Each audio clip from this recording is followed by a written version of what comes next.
La Universidad Nacional y el CINART S.A. presentan Una Mirada.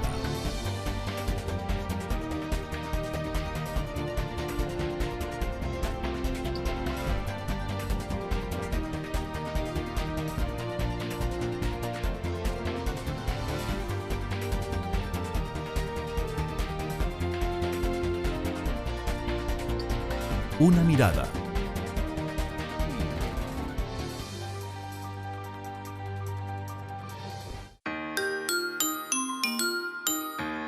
La noticia de la llegada de un bebé conlleva sentimientos positivos, pero también muchas dudas y angustias. ¿Será posible prepararse para ser padres y madres? No estamos hablando solamente de una cuestión económica, de cómo lo voy a mantener, cómo le voy a comprar la cuna, los pañales, sino es una decisión y una adopción de una serie de compromisos internos en relación con ese nuevo ser que va a venir al mundo. La preparación para la maternidad y la paternidad es continuo, pues conforme crecen, los hijos e hijas se presentan nuevos retos. Bueno, yo creo que tenemos que tener claro que ser padres es casi como toda la vida. Siempre nos tenemos que estar preparando. No es solo el antes, sino el durante. Y entonces las personas que tienen la suerte de poder planificar su embarazo o planificar la posibilidad de tener hijos, tienen como alguna serie de responsabilidades o de posibilidades para hacer. Uno tendría que informarse. Y lo más importante es la decisión de que va a haber un nuevo ser en esa familia para efectos de lo que es su formación, lo que es su crianza y sobre todo el acompañamiento en su proceso de desarrollo. Hoy, en Una Mirada, conversaremos sobre cómo prepararse para ser padres y madres.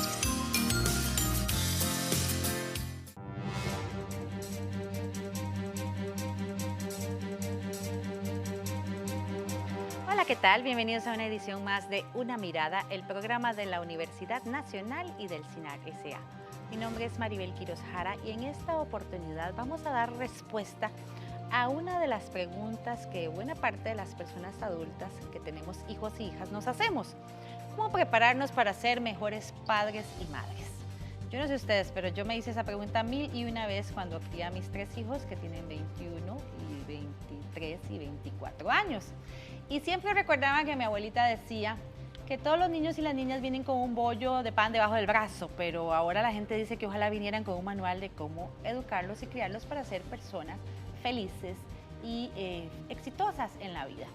Para hablar de ese tema, precisamente nos acompañan en esta oportunidad el señor Rodolfo Vicente Salazar, quien es abogado y académico e investigador del Instituto de Estudios Interdisciplinarios de la Niñez y Adolescencia, INEINA, de la Universidad Nacional. Gracias, don Rodolfo, por usted estar siempre dispuesto a colaborar con Una Mirada. Gracias por permitirnos estar aquí compartiendo temas interesantes. Además nos acompaña Pablo Chaverri Chávez, quien es trabajador social y académico e investigador también del INEINA de la Universidad Nacional. Bienvenido una vez más a Una Mirada, Pablo. Gracias. Además está con nosotros Luis Diego Conejo Bolaños, quien es psicólogo y académico e investigador del INEINA de la Universidad Nacional y también de la Universidad de Costa Rica. Gracias por estar con nosotros. Muchas gracias por la invitación. Y nos acompaña también Elizabeth Ballestero Araya, quien es psicóloga y gerente técnico del Patronato Nacional de la Infancia, una institución que también siempre nos colabora aquí en Una Mirada con estos temas de niñez y adolescencia. Gracias. Muchísimas gracias por dejarnos participar para ver cómo podemos realmente lograr mejores padres, para que los niños puedan ser felices y se desarrollen claro bien. Que sí, esa es como la meta, ¿verdad? Uno desea es que sus hijos e hijas se conviertan en personas felices y que que se sientan bien con su vida y demás.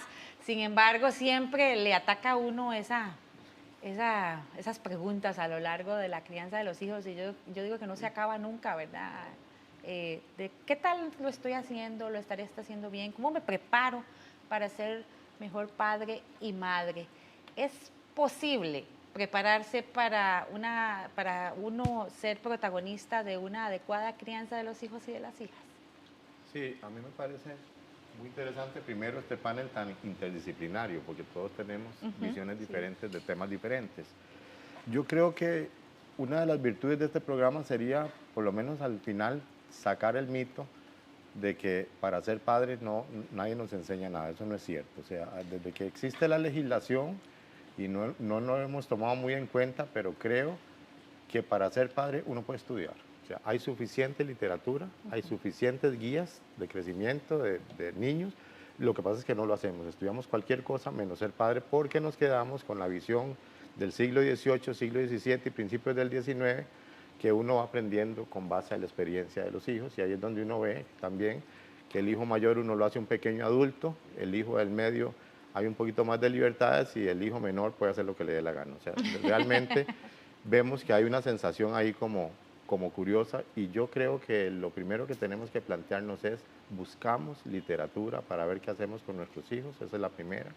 Segundo, la legislación ha sido suficientemente clara, ya pasó una generación desde la Convención sobre los Derechos del Niño y nos dice claramente que el niño pasó de objeto de protección a sujeto de derecho, eso significa ser persona, y si es persona es un igual a mí. Entonces desde ahí tenemos que comenzar a un eje de derechos y responsabilidades y permitir que los niños hagan su propia existencia, es decir, no son apéndices míos. Yo sigo viendo en el siglo XXI que los papás quieren que los hijos sean apéndices de ellos, ¿verdad? Que si yo soy abogado, mi hijo tiene que ser abogado, sí, etcétera, etcétera. Proyectos de vida, que si tienen una empresa, que el hijo va a manejar esa empresa, y no les dejamos planear su vida en una proporción diferente. Entonces, si son sujetos, y eso nos va a costar mucho que nos entiendan a los abogados, es que si una persona es sujeta de derecho, tiene los mismos derechos que cualquier ser humano. Y entonces, para la paternidad nueva, es muy complicado saber que ya no son hijos míos como objetos, sino que son personas que me van a ser prestadas durante un periodo de vida que yo tengo que formar. Y vieras que ahora que decías que quisiéramos tener un manual, en realidad nosotros tenemos un manual incorporado. Es un manual con el que nos criaron. Y ese manual es el que llevamos a la práctica. Lo que pasa es que no lo decimos de esa manera. Lo que aprendimos es lo que reproducimos. Que no necesariamente está bien. Que no necesariamente está bien. Y todos nosotros, la mayoría de los que ahora somos padres, nacimos en una época en que no existían los derechos de los niños y los adolescentes. Sí. Entonces, lo que aprendimos como forma de relación entre el mundo del niño y del adolescente con el mundo adulto no está adecuado a lo que es el enfoque de derechos, a lo que es que el niño sea persona. Nosotros, papás y mamás, tenemos que ser humildes y reconocer que no porque somos adultos es verdad que lo sabemos todo, que realmente ser papá y ser mamá es una construcción diaria, porque es una interrelación día con nuestros hijos. Y tenemos que aprender cómo hacer mejor esa relación. El PANI ha abierto programas nuevos porque estamos en esa línea de que necesitamos abrir espacios de oportunidad para que los padres y madres aprendan, para que los niños y niñas puedan desarrollarse mejor y ser más felices. Tenemos algunos programas nuevos de los que podríamos ahora hablar un poquito, y siempre la línea 1147, donde cuando si un papá o una mamá tiene alguna inquietud, no una denuncia, una inquietud sobre qué hacer, puede llamar a esa línea y ahí hay psicólogos que atienden y que pueden brindar orientación. Y yo creo que en poca conversación que llevamos va quedando clara la idea de que no es una tarea fácil, sí, ¿verdad? Para nada, es muy complicada. Y creo que para agregar otros elementos es también importante tomar en cuenta que por más que haya un manual y por más que hayan recetas allá afuera, la aplicación de eso a nuestros hijos no va a ser un proceso automático, porque los niños tienen lo que nosotros llamamos temperamento, que son las características de ellos individuales, ¿verdad? Y es común ver que los padres como que no creen, padres y madres no creen mucho en el temperamento hasta que tienen el segundo hijo. Ajá, sí. Y dicen, wow, lo que estaba aplicando anteriormente no me está funcionando, antes hice esto, ahora se me está saliendo del control, ¿verdad? Y es precisamente por eso, porque no hay una aplicación automática de una receta o de un manual, porque los niños tienen sus propias características y van a responder activamente ante nosotros.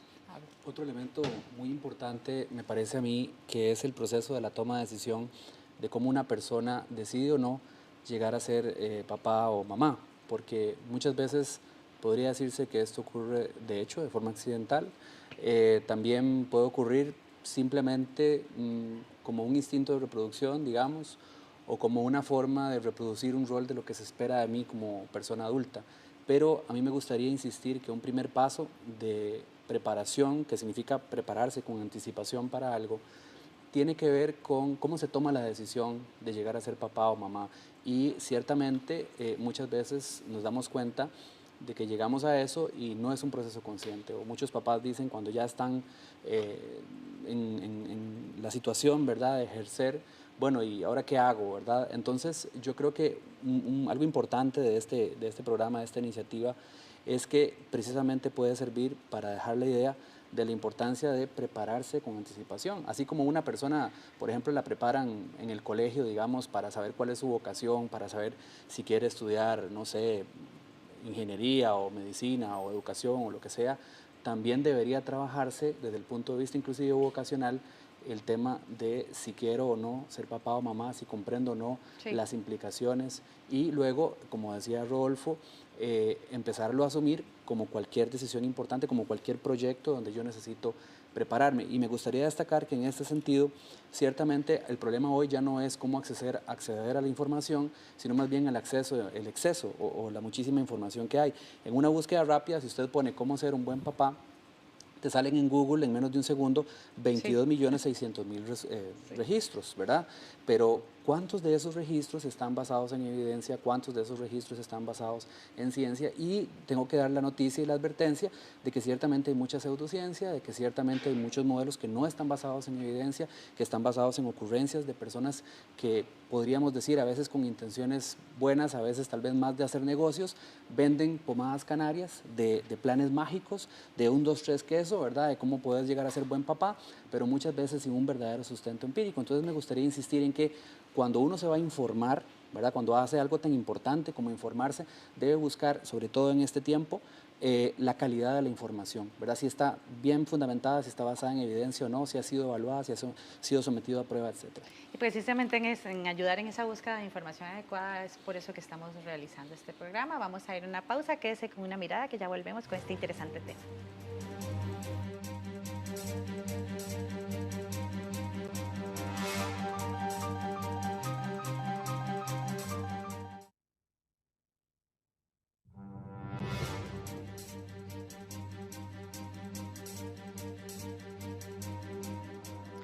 Continúa usted con una mirada al programa de la Universidad Nacional y del CINAR S.A. Hoy con el tema de cómo prepararse para ser padres y madres, porque aunque a usted le parezca que esto es difícil y si no misión imposible, sí es posible prepararse para ejercer una paternidad y maternidad responsables y criar hijos felices.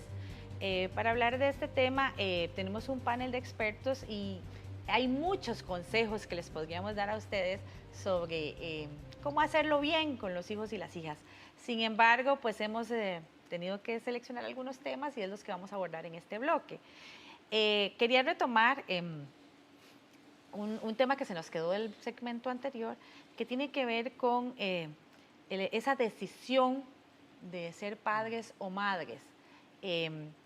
¿Estaremos las y los costarricenses tomando esa decisión de una manera consciente o la realidad nos demuestra que los hijos e hijas están llegando de sorpresa, sin planificación alguna y pues que la gente simplemente se detiene un segundo y dice, bueno, hey, apechuguemos porque ya tenemos al niño y a la niña en camino y hay que entrarle a esta tarea de la mejor manera posible? Yo creo que hay, para mi gusto, dos temas interesantes. El primero sería en que cuando doña Elizabeth habló de que había el mito de que los niños traían un pan debajo del brazo, teníamos mucho más embarazos que ahora. Entonces, si uno ve ahora la pirámide poblacional, ha disminuido mucho y casi que estamos en 1.7 por familia costarricense. Eso tiene un significado interesante, que ahora hay mucho mayor precaución de tener familias grandes. Ya eso es una ganancia social. Pero sigue siendo esa ganancia social, sigue siendo no preparados. O sea, no es que el embarazo sea planificado y va a existir. Seguimos con gran cantidad de niños que vinieron al mundo porque tocaban venir, no es una cosa planificada. Entonces eso me parece interesante. Lo otro que me parece interesante, muy rápidamente con este mismo tema, es que la familia anterior a la familia del siglo XX y siglo XXI jurídicamente varía, porque ya no es sí porque sí o porque yo soy su papá o porque yo soy su mamá. O sea, varió esa parte y eso es lo que los costarricenses y las costarricenses tenemos que entender, que con la Convención sobre los Derechos del Niño, lo que se quiere es que hayan familias argumentativas. O sea, si el niño es persona, tienen que darle argumentos del por qué no o del por qué sí. Así es como formamos ciudadanía, ¿verdad? Lo otro es entender claramente que la paz empieza por los niños y las niñas, cosa que este país ha abandonado absolutamente. Si no tenemos una niñez y una adolescencia bien definida, bien protegida, bien garantizada en sus derechos, no vamos a tener una cultura de paz, que es lo que resumimos con los derechos humanos. Entonces, la otra cosa para los papás y las mamás es que entiendan que en los niños, bueno, yo soy absolutamente en contra de los absolutos, no me gusta ninguna idea absoluta que yo tenga que aceptar, y en los niños se hace mucho eso, ¿verdad? Los metemos en el mismo colegio, utilizamos las mismas medidas disciplinarias y todos son diferentes. Es una comodidad nuestra de papás y mamás utilizar un esquema básico, cuando en realidad, bueno, yo tuve la experiencia de que mis hijos estuvieran en colegios diferentes, en medidas disciplinarias absolutamente diferentes, y me parece que ese es un respeto a su dignidad como persona y no utilizar siempre lo mismo, porque efectivamente los temperamentos son diferentes, y eliminar del conglomerado social, seguir pensando en esa figura horrible de que los niños son una tabla rasa a las cuales hay que llenar, porque le estamos negando toda su parte genética que viene ya con sus procedimientos personales, y decir que es una esponjita que vamos a llenar. Eso es lo más irrespetuoso. A mí intelectualmente me parece que es como una violación hacia los niños y las niñas decir que nosotros vamos a vaciar en ellos lo que queramos. Con respecto al tema de la toma de decisión y el nivel de conciencia de esa decisión, a mí me llama mucho la atención los cambios demográficos que se han venido dando en Costa Rica en las últimas décadas. Como por un lado, aunque ha bajado en los últimos años, persiste un alto nivel de embarazo adolescente, y por otro lado, también vemos una postergación, una tendencia a postergar el inicio de la maternidad. ¿Qué es lo que está mediando estos dos fenómenos o esta aparente bipolaridad? El nivel socioeconómico. Las mujeres de nivel socioeconómico más bajo tienden a tener hijos más tempranamente, mientras que las mujeres de mayor nivel socioeconómico tienden a postergar la maternidad, lo cual a su vez también predice mejores condiciones para poder ejercer ese rol, ese cuidado, ¿verdad? Porque lógicamente en condiciones de pobreza es muy difícil poder garantizar derechos, es muy difícil poder ofrecer todas las oportunidades, la estimulación, etcétera. Y al contrario, ¿verdad? Cuando esta decisión se posterga, pues posiblemente ya hay un mayor nivel de madurez, ya hay un mayor nivel de preparación, ¿verdad? Incluso materialmente hablando.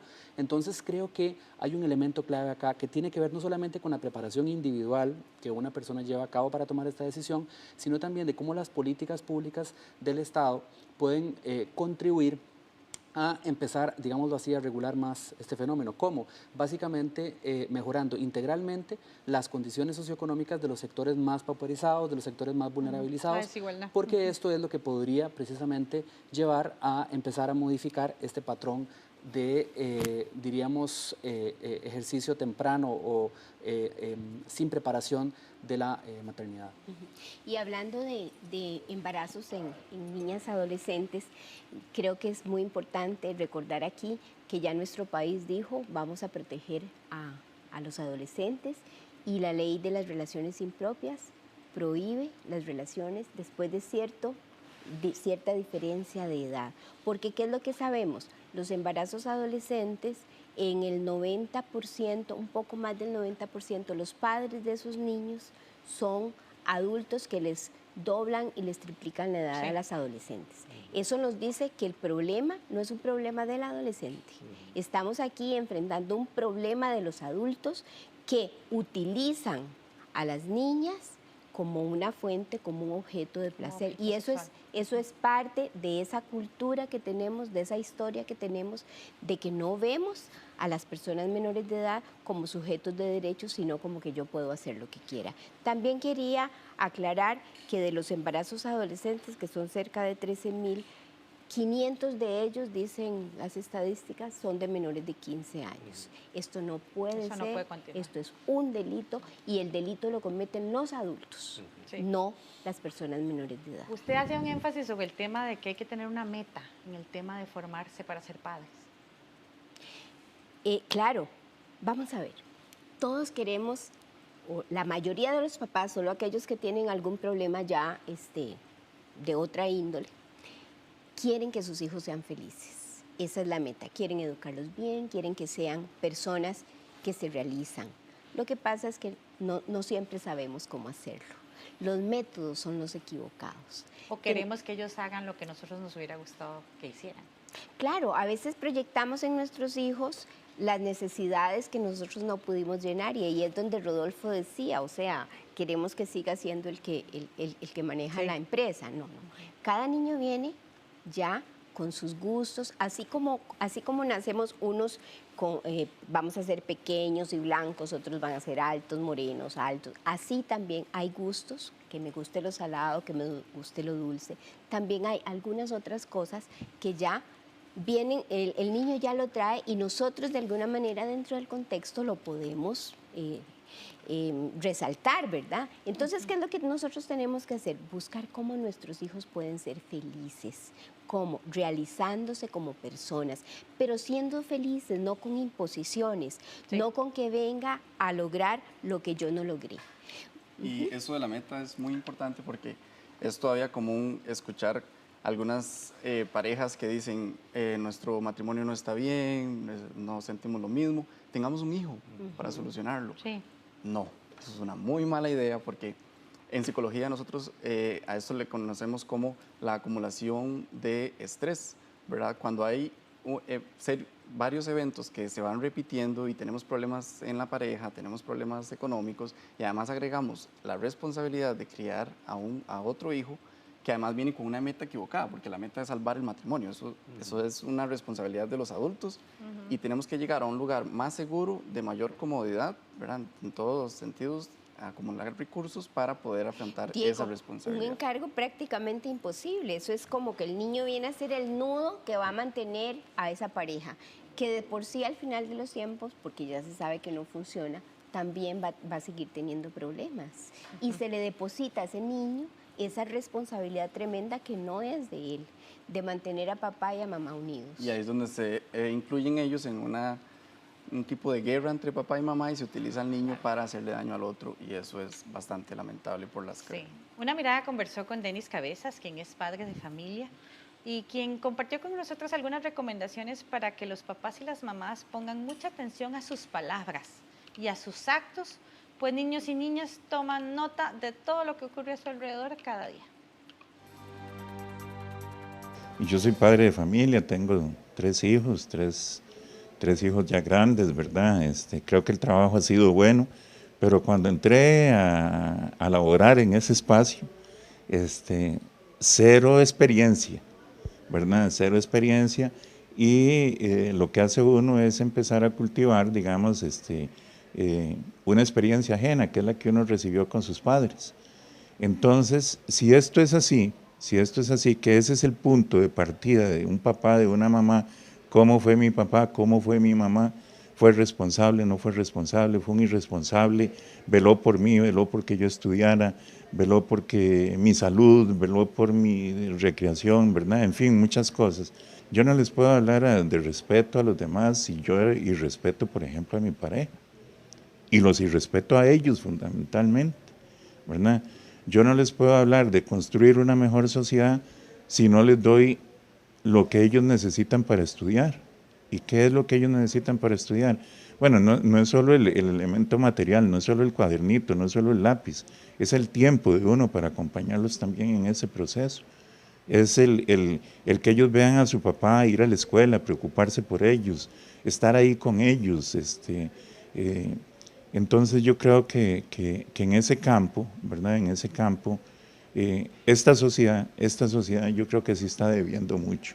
Hoy nos estamos encaminando más para que a nuestros hijos los críe un televisor. Hoy estamos en un debate donde de pronto es el sistema educativo el que tiene que educar a nuestros hijos y nosotros fácilmente estamos cediendo a eso, ¿verdad? El sistema educativo le tiene que enseñar a un hijo mío cuánto es 2 más 2. Pero no tiene que enseñarle la dignidad de un ser humano, eso se lo tengo que enseñar yo. Y es que en ese enseñar, en ese ejercer la paternidad y la maternidad, el conocer bien a los hijos y a su entorno es fundamental, más en tiempos en que ese entorno se sale de las 4 paredes de una vivienda tradicionalmente concebida. Sí, don Denis tocó un tema que en mi opinión es esencial y es el tema del respeto.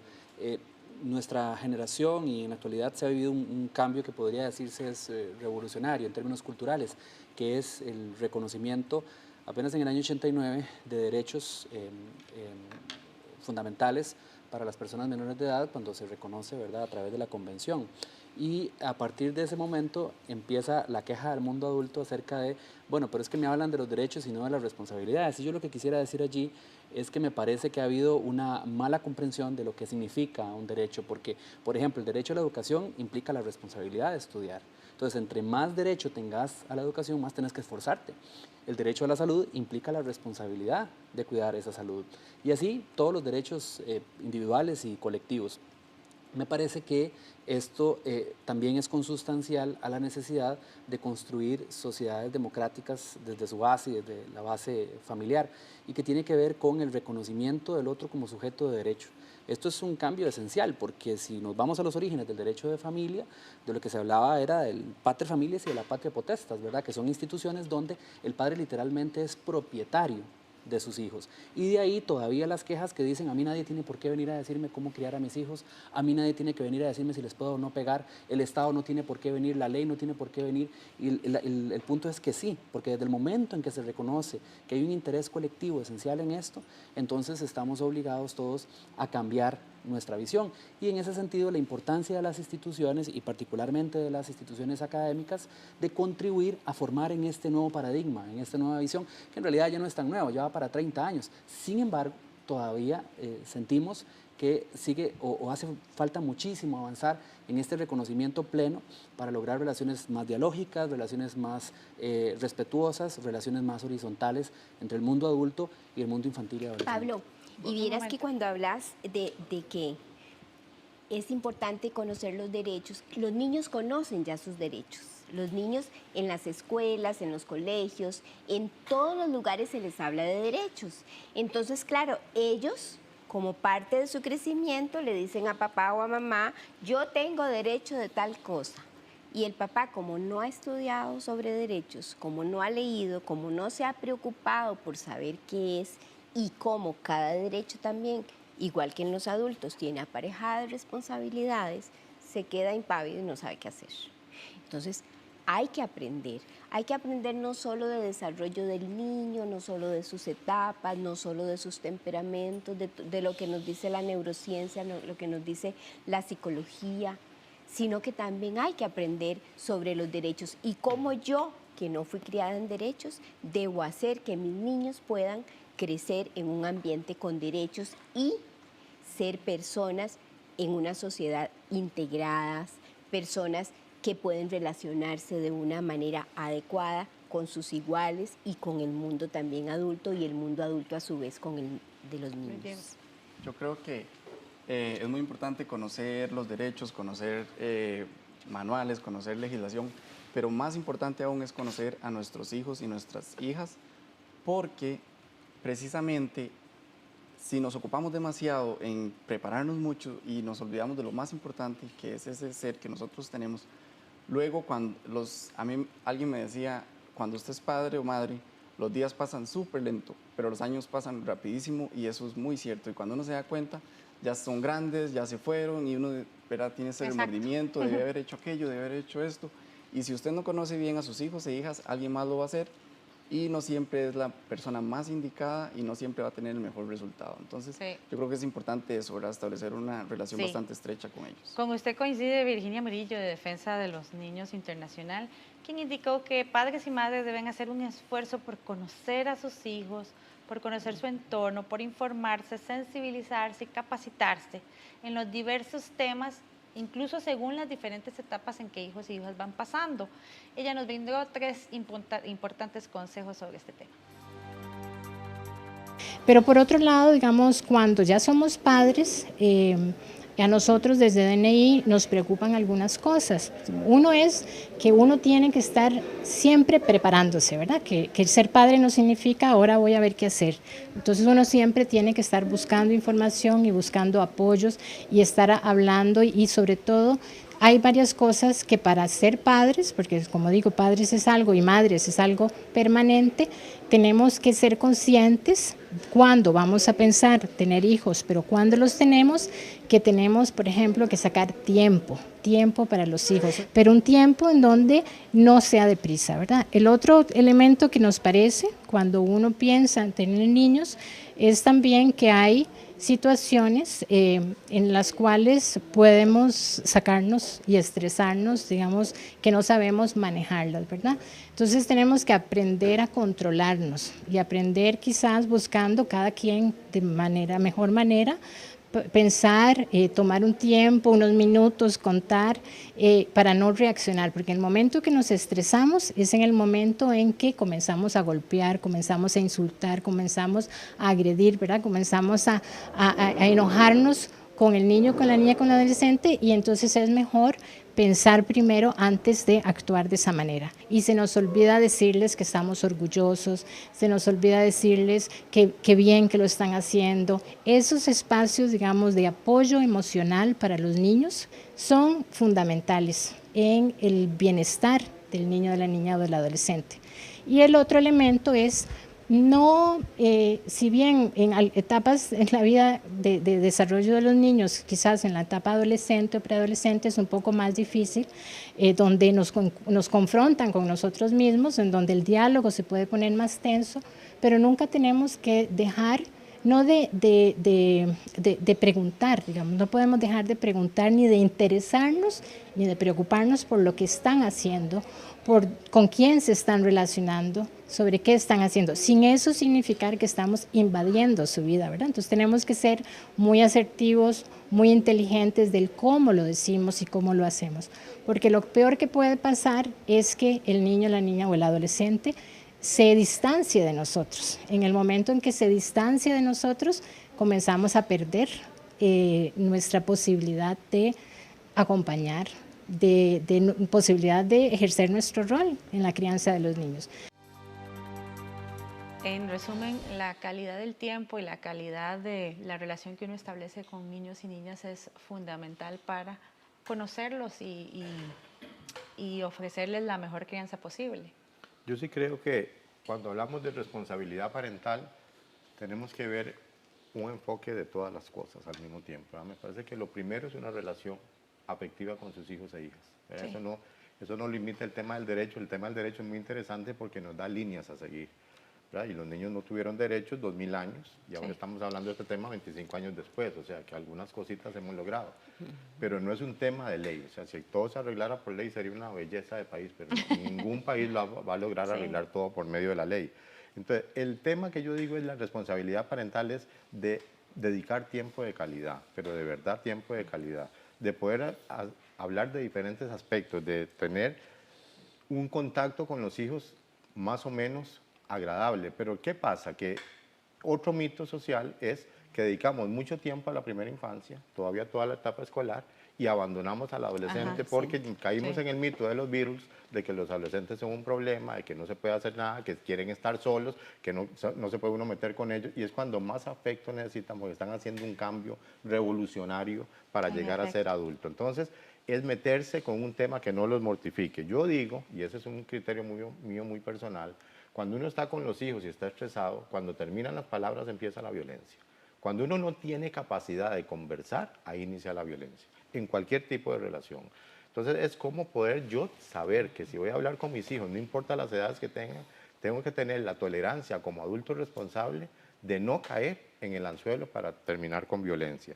Pero hay otro mito, sobre todo latinoamericano, porque trabajé en otros países y es diferente, pero es un mito latinoamericano que no educamos a nuestros hijos e hijas para una vida autónoma, sino que los tenemos encapsulados hasta los 18 años y después exigimos una ciudadanía clarísima y abierta cuando cuando les dan el cartoncito de cédula que no sirve para nada efectivamente, ¿verdad? Porque tenemos que educar para la independencia. Los niños tienen derecho a vivir su independencia, y vivir una independencia que va a ir programada desde el vientre materno en adelante. Hay diferentes momentos en que el niño va a tener independencia. Entonces, yo sí creo que eso es muy importante situarlo, porque de acuerdo a la profesión o de acuerdo al oficio siempre estamos produciendo más, pero cuando es el tema de crianza no le dedicamos el tiempo que ocupamos. Tiempo y respeto. De eso vamos a hablar en el siguiente bloque. Vamos a una pausa, quédese con Una Mirada que ya volvemos.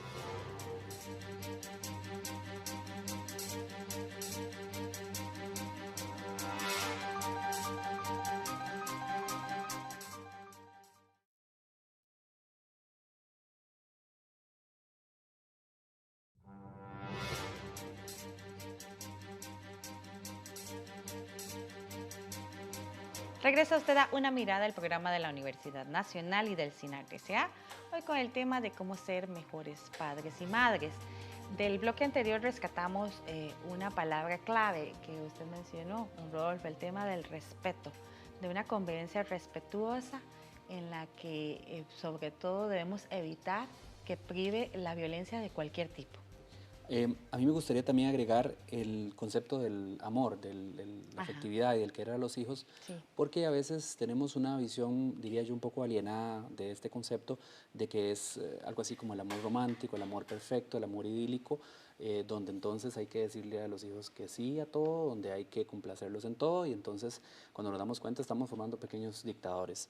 Me parece que el concepto del amor y por otro lado el concepto de los límites no tienen que verse como conceptos desligados, al contrario, ofrecerle a los niños, niñas y adolescentes un entorno estable, un entorno consistente, un entorno con reglas claras, es muy importante en su propia estabilidad emocional y en que entiendan que el hecho de que existan reglas claras no significa que los papás les estén queriendo menos, al contrario, sino que significa que les están preparando para una vida de convivencia social donde necesariamente tienen que haber reglas que tienen a su vez su justificación en derechos que son colectivos, es decir, mis derechos terminan allí donde empiezan los de los demás. Y ver esto en la práctica es súper más complicado, ¿verdad? Lo que podemos ponerlo acá con simples palabras. Este punto importante de balancear entre la disciplina y el afecto, ¿verdad?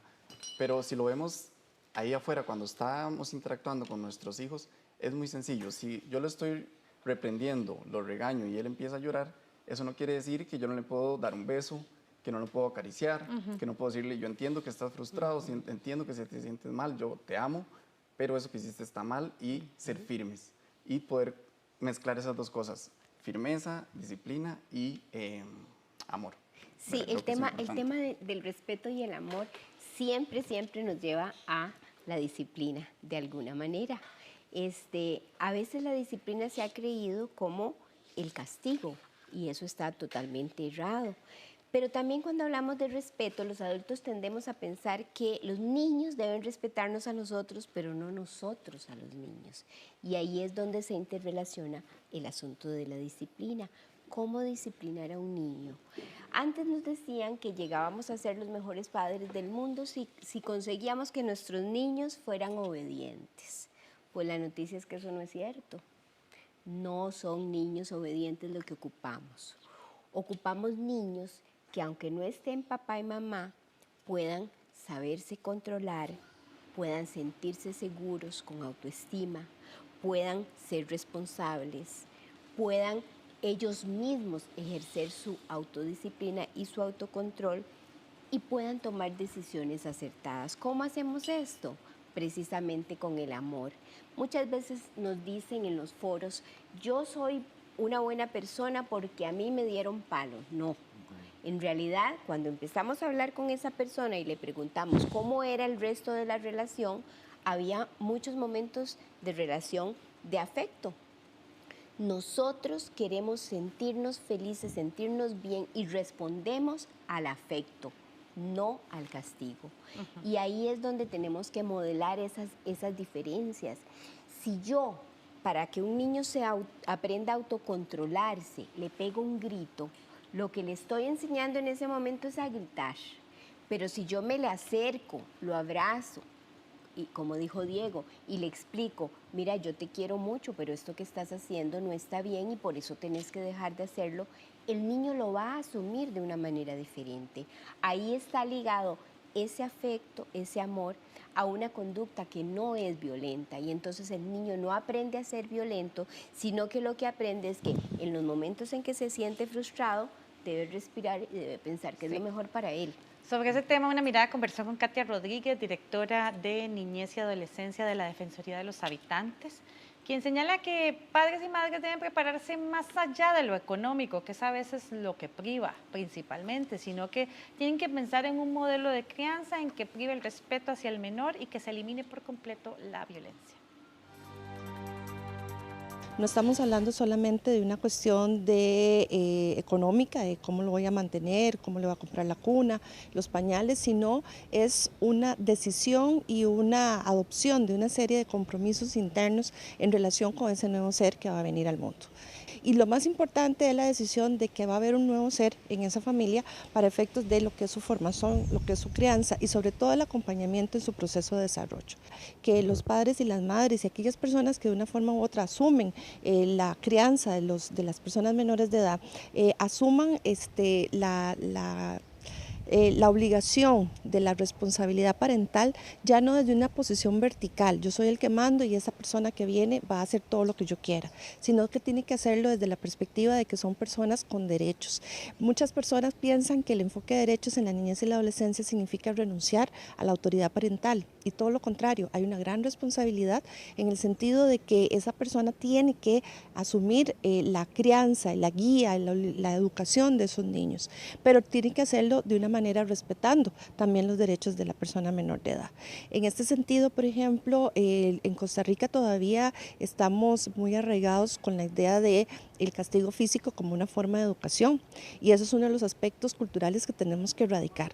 Creemos que con una nalgada, que con el jalón de la cola, con un fajazo, vamos a educar a nuestros hijos respecto a los errores que cometen y estamos muy equivocados. Ahí estamos más bien generando en ellos un patrón de violencia y de temor hacia el padre o la madre y estamos sustituyendo el diálogo por una expresión de ira, de enojo, como le digo, de un acto violento que estamos viendo de una manera muy preocupante cómo esos actos, pequeños actos violentos luego se van ampliando y se va creando una actitud de que todos los problemas se resuelven de esa manera. Definitivamente mucho que pensar al respecto y sobre todo, como ustedes decían, buscar las fuentes más idóneas para prepararse uno para la paternidad y la maternidad en aras de lograr la meta de tener hijos y hijas felices. Parece a mí además que con esa reflexión de Katia también, que tenemos que partir de un sentido común que realmente fortalezca la relación entre padres, madres, hijos e hijas.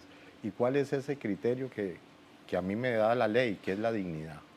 El tema de la dignidad, ¿verdad? Porque cuando se falta la dignidad, a mí me da mucho miedo cuando se habla de reglas, porque efectivamente las reglas son muy eficientes en la parte pública, pero en la parte privada ya sabemos el maltrato que nos está generando en las casas, porque se confunde disciplina y castigo, y seguimos utilizando más el castigo que la disciplina. O sea, el público en general cree que el debido proceso es hacia afuera. Yo quisiera un debido proceso desde la familia, si no, no construimos ciudadanía para saber qué es lo que está pasando y si realmente estamos considerando a los niños y a las niñas como debe ser. Y la otra es que tenemos que comenzar a pensar claramente en la diferencia entre autoridad y autoritarismo.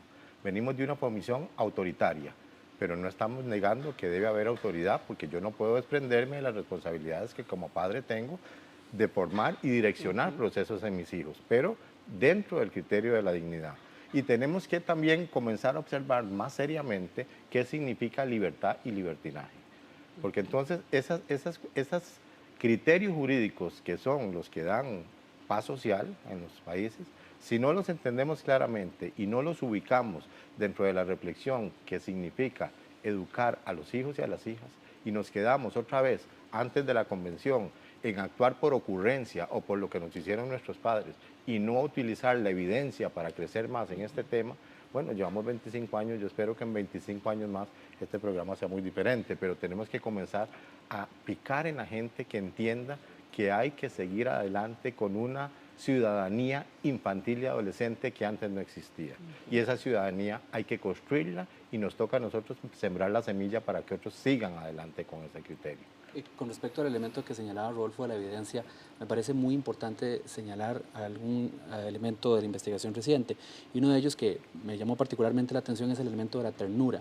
En el pasado uno escuchaba que decían, mire, no los chinee mucho, ¿verdad? Porque se le van a hacer malcriados, ¿verdad? Pero lo que la investigación reciente más bien viene señalando es que la ternura predice capacidad de persistencia. que aquellos niños y aquellas personas que en su infancia han tenido, digámoslo así, más chineo, más estímulo, más caricias, tienden después, cuando enfrentan retos, a persistir durante espacios más prolongados y a mantener ese esfuerzo. Y eso es clave en cualquier objetivo que uno se proponga en la vida. Entonces, yo creo que tal vez uno de los elementos clave aquí discutidos es romper con esa dualidad falsa, ¿verdad?, de que el cariño implica que entonces ya no pongo límites, que implica que ya no, porque en realidad son dos cosas que se necesitan mutuamente. Y para aprender esa forma alternativa de crianza, yo los invito a los programas nuevos que tiene el PANI. El PANI tiene un programa que llamamos Academia de Crianza, que es una especie de escuela para padres, pero que va más hacia allá porque toca la sensibilidad de los papás y las mamás, recordando sus propias vivencias. Ya nosotros tenemos 26,000 personas menores de edad beneficiadas con educación en este programa hacia sus padres. Tenemos otro programa, el de unidades móviles, cuyo alcance ha llegado a 23,000 personas menores de edad, también beneficiadas con programas educativos a padres. Podemos decir 26 y 23 es muy poco, no llega ni a 50,000. No teníamos nada, ahora ya tenemos 50,000 personas que han pasado por estos procesos. Y entonces ahí yo rescato lo que decía Rodolfo, dentro de 25 años yo también espero una sociedad totalmente diferente, con ese respeto a la dignidad. ¿Por qué? De los niños y las niñas. ¿Por qué? Porque ya estamos aprendiendo, nos estamos dando cuenta de que no podemos seguir como estamos. Yo creo que el problema de la agresión que se utiliza también en contra de los niños y las niñas es que al corto plazo es muy efectiva, ¿verdad? Si yo quiero que alguien deje de hacer algo, lo golpeo y listo, solucioné el problema, pero a un alto costo, ¿verdad? Al costo de la felicidad y de la madurez emocional de nuestros niños. Y eso es un alto precio que yo creo que como padres y madres no deberíamos de pagar, sino que tenemos que instruirnos, tenemos que buscar ayuda para encontrar modos alternativos de crianza, ¿verdad? Además de la Academia de Crianza está también la Escuela de Padres y Madres del Instituto de Investigaciones Psicológicas, que también los invito a buscarla. Es un buen recurso del cual los padres y madres pueden echar mano. Y es que la violencia se reproduce, o sea, se aprende a lo interno en las casas y se reproduce. Entonces después decimos, ¿por qué tanta gente se grita afuera? ¿Por qué tantos pleitos? ¿Por qué? Porque la forma en que nos enseñaron era que ante la frustración, el estrés o cualquier cosa, se grita, se pega, se hace cosas violentas. Y con eso hay que acabar. Sí, don Rodolfo. Yo creo que 5 cosas básicas que yo quiero poner es, primero, perderle el temor al amor y la ternura. O sea, esos papás que no tratan a sus hijos varones con amor y ternura porque se les pueden convertir, no es cierto. O sea, el amor y la ternura hay que demostrarlo tanto a los hijos como a las hijas. Lo segundo es que cualquier persona menor de edad merece argumentos de acuerdo a su edad, argumentos que le satisfagan. Eso no es perder el tiempo, eso es formar opinión en los niños y las niñas. Lo otro es respetarlos como personas. Es muy fácil hablar de sujetos de derecho, pero yo creo que sigue pensándose que los niños son míos y yo hago con ellos lo que a mí me parece, y eso es donde estamos fallando mucho. Y quisiera quitar el tema de que la adolescencia es un problema. Me parece que es una edad fascinante, que es una edad lindísima, que ahí es donde uno más se acerca a sus hijos, donde más puede conversar, donde ve y evalúa toda su infancia, cómo uno dio criterios interesantes, y quitar esa idea que seguimos diciendo, tenés adolescente, ya no puedes salir de la casa. Porque además creemos que todos los adolescentes viven en una película 3X, que no es cierto. Pero entonces hay que ver cómo le hacemos para acercarnos al adolescente sin invadirlo. Y después dejar de satanizar la tecnología. Estamos en una época tecnológica. Si satanizamos la tecnología, estamos separándonos de la generación que nos estamos enfrentando y tenemos que hacernos amigables a eso para lograr esas posibilidades. Y no olvidar nunca el tema de la dignidad. Mi tema de la dignidad es el tema fundamental de los derechos humanos y cuando yo mido dignidad, veo cuándo estoy siendo indigno con un niño y cuándo le estoy respetando su dignidad. Dignidad, respeto, calidad de tiempo y sobre todo mucho amor.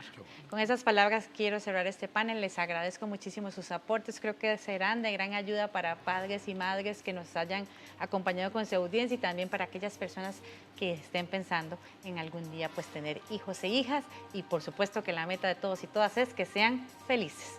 Muchas gracias a ustedes por acompañarnos. Busque más información sobre este programa en www.una.ac.cr o en nuestros perfiles de Facebook, Twitter y YouTube.